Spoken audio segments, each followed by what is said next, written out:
속 사람을 강건하게 하옵소서. Our inner being. 에베소서 3장 14절에서 21절에 나타난 메시지입니다. 요즘에 러시아와 우크라이나 간의 전쟁에서 너무나 잔인하고 너무나 비극적인 장면을 보면서 과연 인간과 동물이 무엇이 다른가, 이것을 생각해야 합니다. 물론 우리 인간에게는 동물적인 속성이 있습니다. 그러나 인간과 동물은 분명하게 구별되는 존재입니다. 어떤 신학자의 말씀처럼 인간의 인간다움의 증거는 생각할 줄 알고 기도할 줄 아는 데 있다고 할 수가 있습니다. 인간의 생각하는 기능은 예술과 과학과 문화를 발전시켜 왔습니다. 기도할 줄 아는 기능은 종교적인 의식을 발전시켰습니다. 문화와 종교 의식이야말로 인간이 다른 동물들과 구별되는 독특한 성격이라고 할 수가 있습니다. 우리는 아직까지 동물들에게 문화와 예술을 발전시킨 것을 발견하지 못했습니다. 동물들이 어떤 종교 생활을 했다는 것을 발견하지 못했습니다. 만일 어떤 사람이 생각하지 아니하고 인생을 본능에 따라서 멋대로 행동하며 살아간다면 우리는 그를 가리켜서 이렇게 말합니다. 저 사람 사람답지 못한 사람이야 라고 합니다. 그러한 맥락에서 어떤 그리스도인이 전혀 기도드리지 아니하고 전혀 기도하지 않고 살아간다면 그는 그리스도인답지 못한 사람이라고 할 수가 있습니다. 오늘 말씀에서 여러분 성도들이요, 저를 위해서 기도해 주십시오. 저도 여러분을 위해서 기도하고 있습니다라고 고백하는 기도하는 사람이 나옵니다. 그는 매우 뛰어난 가문에서 태어났습니다. 남들이 부러워하는 높은 사회적 신분을 갖고 있었고 당시에 최고의 교육을 받은 사람이었습니다. 그의 이름이 바울입니다. 바울은 기도의 도움을 알고 있었고 기도를 요청하는 사람이었습니다. 바울이 기도의 도움이 필요했다면 여러분과 저는 어떠할까요? 바울이 중요하게 생각하고 기도하는 것이라면 여러분과 저도 중요하게 생각하며 기도하는 것을 배울 필요가 있습니다. 그리스도인들은 기도를 배우는 학교에 입학한 사람들입니다. 바울의 기도를 보면서 우리는 무엇을 중요하게 생각하며 기도해야 할까요? 첫 번째, 속 사람을 강건하게 하옵소서. 이런 기도를 드릴 필요가 있습니다. 16절을 보세요.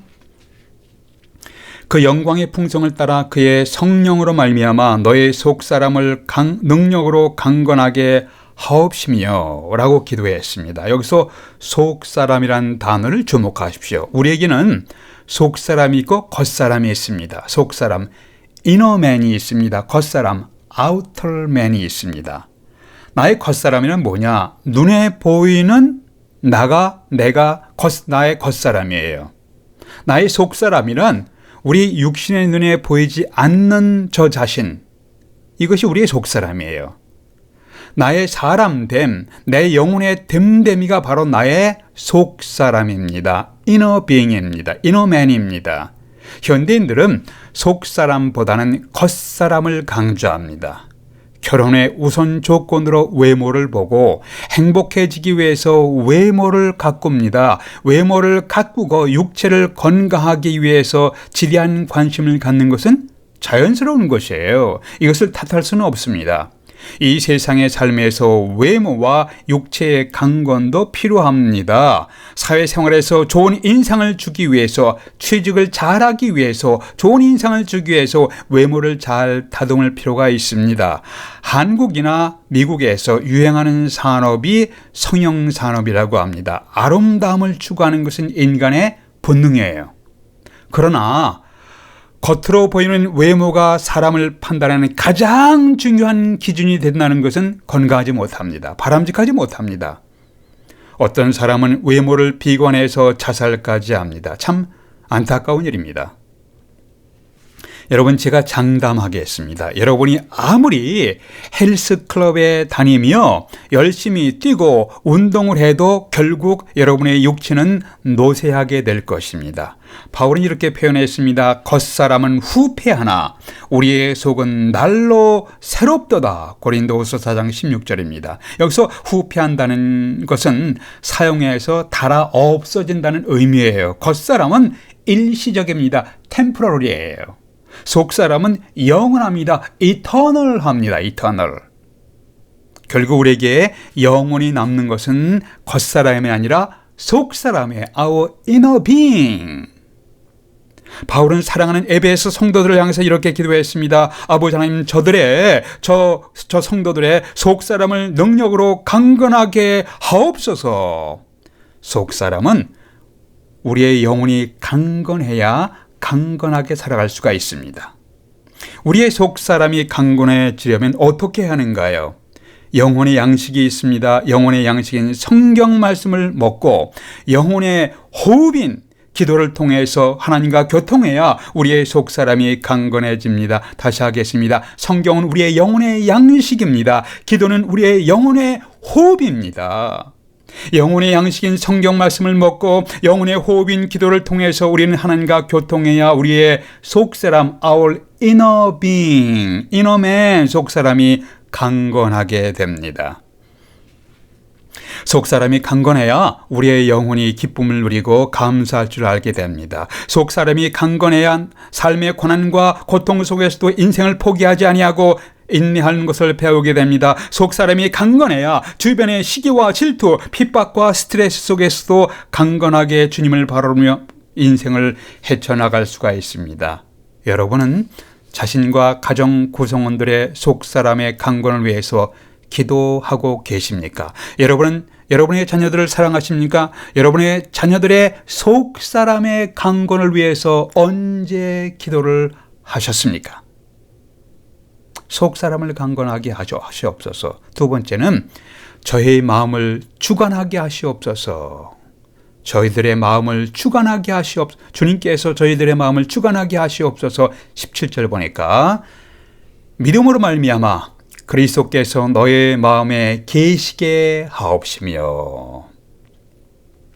에베소 교인들은 이미 예수 그리스도를 구원의 주님으로 영접했기 때문에 그리스도의 영이, 그리스도의 성령께서 그들의 마음에 계십니다. 그런데 어찌해서 또 그리스도께서 마음에 계시게 해달라고 기도했는가요? 여기서 계신다는 것은 Christ may dwell in your heart 에서 dwell이라는 것은 일시적으로 손님으로 계신다가 아니라 주인이 되어 계신다는 것을 의미합니다. 이것은 주님이 내 마음속에 들어오실 때 단순히 손님으로 잠시 들어오는 것이 아니라 내 마음의 모든 영역, 내 생각의 모든 분야, 내 삶의 전체 영역을 온전히 주관하시고 인도하신 분이 되어 주십시오 라고 기도하는 모습입니다. 로버트 멍거라는 분이 쓴 내 마음 그리스도의 집, My Heart Christ Home 이라는 책이 있습니다. 내용이 이렇습니다. 예수 그리스도께서 내 마음에 들어오실 때 손님으로서가 아니라 주인으로 오시게 해야 한다. 내가 주님에게 내 인생의 집 열쇠를 내어드리고 주님이 내 마음 방에 여기저기를 보시고 주관하게 해야 한다는 내용입니다. 그리스도께서 이 집에 이 방과 저 방을 방문하시게 됩니다. 주님은 이 집에 도서관을 방문하시게 됩니다. 이것은 마음 도서관이라는 것은 이 사람의 마음을 상징합니다. 주님은 갖가지 지저분한 생각과 파괴적인 생각들을 또 부정적인 태도를 보셨습니다. 그리고 이것들을 내다버리셨습니다. 진리의 성경 말씀으로 이 마음의 방을 채우셨습니다. 주님은 다음으로 식당에 가보셨습니다. 이 식당의 메뉴에는 갖가지 탐욕 리스트로 가득 차 있었습니다. 명예, 탐욕, 지저분한 정욕들. 주님은 이러한 식당의 메뉴들을 겸손, 온유, 절제, 사랑 등의 덕목들로 식당의 메뉴를 바꿔놓으셨습니다. 그 다음에 주님은 거실로 가보셨습니다. 그 거실에는 악한 친구들과 지저분한 놀이기구들로 가득 차 있었습니다. 그는 다락방과 집안의 각 방들을 방문하시면서 숨겨진 집안의 죄들, 탐욕들, 어리석음, 교만, 분쟁, 시기, 회방, 능욕, 비방, 반항, 추악한 것들을 깨끗이 청소하셨습니다. 그러한 후에 주님이 그 집에 편안하게 주인으로서 거하실 수가 있었습니다. 우리가 죄를 회개하고 예수님을 영접할 때 주님은 우리를 구원하시고 우리의 마음의 집에 들어오십니다. 그러나 우리가 계속해서 마음을 청소하지 아니하면 주님이 우리 마음에서 편안히 주인으로서 거하시며 활동하실 수가 없습니다.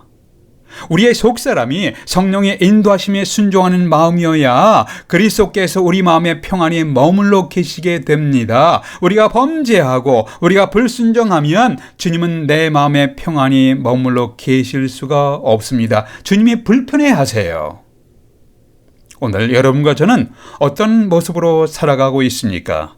하나님, 저의 삶을 주관해 주시옵소서. 저의 미래를 책임져 주시옵소서. 그러나 저의 인생과 저의 직장과 사업에 대해서는 제 나름대로 계획이 있으니까 제발 하나님 간섭하지 말아주세요. 제 연애 생활, 사랑 생활, 사업 제발 간섭하지 말아주세요. 이것은 예수님을 주인으로 초청하는 모습이 아닙니다. 하나님, 제 삶을 주관하시고 인도해 주시옵소서. 그러나 제가 지금 교제하고 있는 형제 혹은 자매가 너무나 좋습니다. 이 이성 간의 교제에 대해서 제 나름대로의 계획을 갖고 있으니까 제가 마음대로 할 수 있게 좀 내버려 두세요. 간섭하지 말아주세요. 혹시 이러한 모습이 여러분에게 있나요? 이것은 주님을, 그리스도를 주인으로 초청하는 모습이 아닙니다. 주님이 여러분의 인생의 방들을 돌아다니면서 이것은 너무 지저분하다, 치우자, 청소 좀 하자, 내 생각이 너무 파괴적이야, 부정적이다, 이제 좀 청소 좀 하자, 바꾸라, 너 아직도 담배 못 끊었구나, 끝내라, 청소 좀 하자 라고 하실지도 모르겠습니다. 여러분 인생의 각 방을 주님의 진리의 말씀으로 채울 수 있도록 기도하십시오. 세 번째, 주님의 큰 사랑을 깨닫게 하옵소서. 이렇게 기도했습니다. 하나님, 에베소 사랑하는 성도들이 있습니다. 하나님, 저들이 주님의 큰 사랑을 깨달아 알게 하옵소서라고 기도하셨습니다. 18절이에요. 능히 모든 성도와 함께 지식에 넘치는 그리스도의 사랑을 알게 하옵소서라고 기도했네요. 여기서 안다라는 것은 단순히 지식적인 알미 아니라 experiential knowledge, 경험적인 경험적인 지식이에요. 그리스도인들은 예수님이 우리를 사랑하신다는 것을 압니다. 그러나 단순한 지식, 피상적인 지식으로는 불충분합니다. 충분하지 못합니다. 삶에서 경험하는 그리스도의 사랑을 경험하게 되기를, 삶에서 그리스도의 사랑을 더 깊이 알게 되기를 기도하고 있습니다. 그래서 19절에서 그 넓이와 그 길이와 높이와 길이가 어떠함을 깨달아라는 표현이 있습니다. 바울은 에베소 성도들이 그리스도의 사랑의 넓이, 사랑의 길이, 사랑의 높이, 사랑의 깊이가 어떠한 것을 깨달아 알게 되기를 기도했습니다. 우리는 예수 그리스도의 십자가에 나타나는 이 네 가지 사랑의 차원을 생각할 수가 있습니다. 온 세상 사람들을 포함하는 사랑의 넓이, 이제부터 영원까지 이루는 사랑의 길이, 깊은 바닷속까지도 이룰 수 있는 하나님의 사랑의 깊이, 저 높은 하늘에까지 이루는 사랑의 높이를 깨달아 알게 되기를 기도했습니다. 이러한 그리스도의 사랑을 깨달아 알고 경험한 사람들이 복음을 위해서 헌신하게 됩니다. 그래서 이러한 사람들이 마음을 다해서 주님과 복음을 위해서 헌신하고 섬기게 됩니다. 그래서 바울은 에베소 교인들이 이러한 하나님의 사랑에 깊이 빠지게 되기를, 이러한 사랑을 깊이 경험하게 되기를 기도했습니다. 주님, 저로 하여금 그리스도의 사랑을 알고 그 깊이에, 그 사랑의 깊이에 빠지게 하옵소서. 여러분 자신을 위해서 그렇게 기도한 적이 있습니까? 여러분의 자녀들을 위해서, 여러분의 가족들을 위해서, 여러분의 사랑하는 이웃들을 위해서 아버지 하나님 아무개 그리스도의 사랑을 좀 알고 그 사랑의 깊이를, 높이를 좀 깨닫게 되시옵소서. 여러분 그렇게 기도하신 적이 있으신가요? 초대교회 지도자였던 터틀리안의 글을 보면 초대교인들은 비신자들을 전도할 때 이런 말을 했다고 합니다. 당신들은 그리스도인들처럼 사랑하는 사람을 본 일이 있으십니까? 라는 말로 시작했다고 합니다. 당신들은 그리스도인들처럼 서로 사랑하는 사람들을 본 일이 있으십니까? 초대교회가 1세기의 세상을 변화시켜간 강력한 이유 중에 하나는 교회 밖의 신자들이 그리스도인 공동체 안에는 역동적인 사랑이 있다, 역동적인 사랑을 볼 수 있었기 때문이었습니다. 그리스도인들은 교회 공동체 안에서 서로 이해하고, 신앙 공동체 안에서 서로 용납하고, 신앙 공동체 안에서 용서하고 사랑하는 사람들이었습니다. 그때 성경은 구원받는 사람들을 날마다 더하게 하시니라 라고 하면서 그때 상황을 묘사했습니다. 사람의 뇌를 연구하는 사람들에 의하면 보통 사람은 평생 동안 뇌의 기능의 5% 내지 10%만 사용한다고 합니다. 실제로 그것만 사용하면 우리가 충분히 살 수 있다고 합니다. 그렇다면 왜 평생을 다해서 사용하지 않는 90% 혹은 95%의 뇌 기능을 하나님이 왜 만드셨나요? 왜 어찌해서 사용하지도 않은 90%의 뇌 기능을 만들어 놓으셨나요? 그런데 평상시에 사용하지 않는 많은 뇌의 기능이 언제 사용되느냐 하면 사람이 기도할 때라고 합니다. 또 기도할 때 뇌의 기능이 놀랍도록 개발될 수 있다고 합니다. 기도하면서 새로운 지혜를 얻습니다. 기도하면서 새로운 용기를 얻습니다. 기도하면서 새로운 능력을 경험하게 됩니다. 기도하면서 심령의 치료를 경험하게 됩니다. 기도하면서 육체의 치료도 경험하게 됩니다. 하나님은 너는 나에게 부르짖으라. 내가 내게 응답하겠고 내가 알지 못하는 크고 비밀한 일을 내게 보이리라. 예레미야 33장 3절에서 약속했습니다. 중세 유럽의 기도원의 수도원에 기도하는 방 Prayer Chamber에는 다음과 같은 글이 새겨져 있다고 전해지고 있습니다. 내 삶이 가난해도 나를 원망하지 말라. 너는 나를 주님이라 부르면서 나를 주인 삼지 않았고, 너는 나를 진리라고 하면서 내게 배우지 않았고, 너는 나를 빛이라고 하면서 나를 바라보지 않았고, 너는 나를 길이라고 하면서 나를 따라오지 않았고, 너는 나를 능력이라고 하면서 나를 의지하지 않았고, 너는 나를 응답이라고 하면서 기도하지 않았다. 내 삶이 가난해도 나를 원망하지 말라. 이러한 시에서 볼 수 있는 것처럼 우리의 삶이 빈약한 것은 우리가 기도를 상실했기 때문일지도 모르겠습니다. 우리 인생의 열쇠를 주고 계시는 하나님 앞에서 나아가서 마음을 쏟아놓으면서 규칙적으로, 정기적으로 기도하는 것을 배워가시게 될 수 있기를 바랍니다. 기도하시겠습니다. 아버지 하나님, 저희들의 마음을 주님께 내려놓는 것을 배우게 해주시옵소서. 주님의 진리로 저의 심령을 채워주시옵소서. 저희들의 속사람을 좀 강건케 해주시옵소서. 마음을 쏟아놓으면서 기도하는 것을 배워가게 될 수 있도록 도와주시옵소서. 우리의 속사람이 강건해서 주어진 삶 가운데 갖가지 어려움과 오르막과 내리막 가운데 스트레스와 갖가지 질투와 많은 어려움 가운데서도 능히 견딜 수 있고 능히 헤쳐나갈 수 있는 능력, 능히 헤쳐나갈 수 있는 지혜를 저희 속사람이 얻게 될 수 있도록 도와주시옵소서.